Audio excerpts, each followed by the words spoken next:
again, our animal care on wheels are on the road to provide treatment at the doorsteps. Sweety, the cat, was bitten by a local dog and developed a hole and a nasty wound.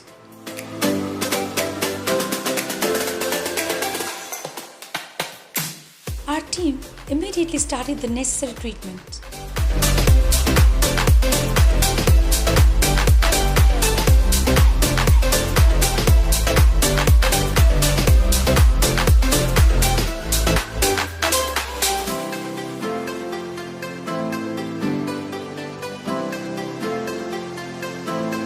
Not only that, our doctor explained the medication and care to Sweety's local owner very well.